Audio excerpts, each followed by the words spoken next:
Shalom, selamat pagi bagi kita semua. Berjumpa kembali pada sharing renungan firman Tuhan pagi hari ini. Semoga kita tetap sehat dan selalu dalam lindungan Tuhan dimanapun kita berada. Sebelum menikmati sharing renungan firman Tuhan pagi ini, marilah kita berdoa. Bapa yang baik, Bapa yang bertahta tinggi di dalam kerajaan surga, sungguh bersyukur dan berterima kasih ya Tuhan atas segala berkat dan kasih karunia-Mu yang masih boleh kami nikmati hingga pada pagi hari ini. Ya Bapa, sebelum melakukan segala aktivitas kami hari ini, sebentar kami mau membaca dan merenungkan firman-Mu. Kiranya Engkaulah yang boleh menolong kami, agar kami dapat mengerti dan memahami firman-Mu ya Bapa. Terima kasih Bapa, terima kasih Yesus, terima kasih ya Roh Kudus. Amin. Renungan firman Tuhan hari ini terambil dari Roma pasalnya yang ke-12 ayatnya yang kedua. Begini firman Tuhan, janganlah kamu menjadi serupa dengan dunia ini, tetapi berubahlah oleh pembaharuan budimu, sehingga kamu dapat membedakan manakah kehendak Allah, apa yang baik, yang berkenan kepada Allah, dan yang sempurna. Amin. Apakah kamu merindukan suatu perubahan dalam hidupmu? Faktanya, di seluruh dunia, manusia selalu mendambakan perubahan. Kita ingin sekali membuang kebiasaan dan cara berpikir yang lama jika hal itu tidak bermanfaat lagi bagi kita. Ribuan buku pengembangan diri, podcast, artikel, dan semua jenis media ini muncul karena hal ini.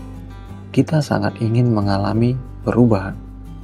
Namun, kadang hal itu terasa mustahil untuk kita capai. Mengapa? Karena seringkali kita tidak tahu ingin mulai dari mana.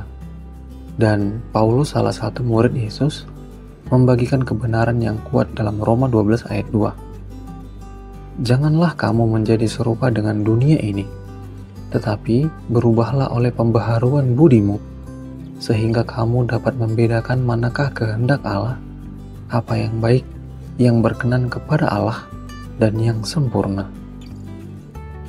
Paulus mengajak kita untuk berubah oleh pembaharuan budi kita. Apa maksud dari berubah oleh pembaharuan budi kita? Pembaharuan atau transformasi adalah perubahan yang terjadi secara besar-besaran, secara menyeluruh, secara total, dan berbeda sama sekali dari yang sebelumnya. Bagaikan ulat yang berubah menjadi kupu-kupu, transformasi mengakhiri hidup yang lama dan memulai hidup yang baru. Paulus menunjukkan kepada kita bahwa transformasi bukanlah pekerjaan yang kita lakukan dari luar ke dalam. Sebaliknya, transformasi terjadi dari dalam keluar. Hal itu dimulai dari pikiran kita. Dan agar pikiran kita bisa berubah, kita perlu memegang kebenaran.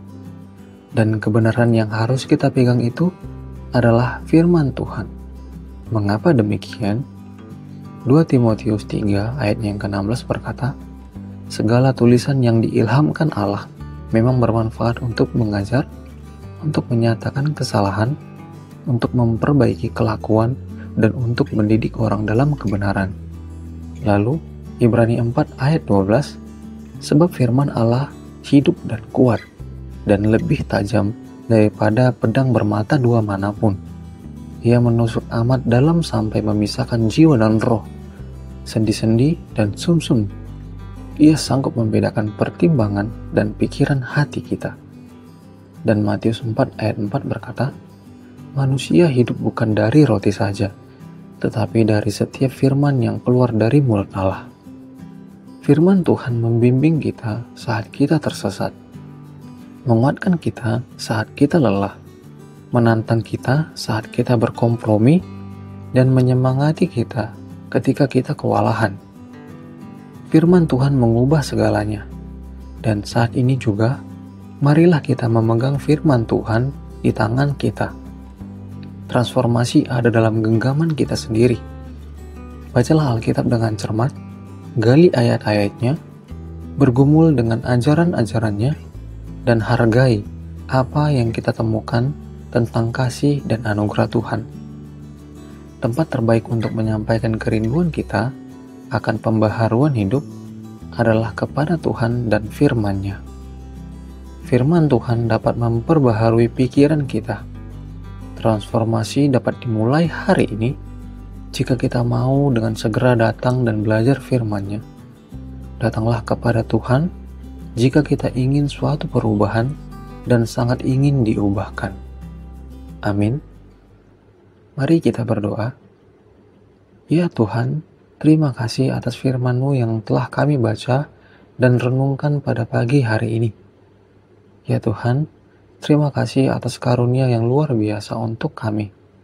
Terima kasih atas kesempatan membarui pikiran kami dengan kebenaran setiap hari. Hal ini mengubah segalanya, mengubah cara berpikir kami, sehingga kami bisa bertransformasi. Bersama-Mu, kami bisa dijadikan baru.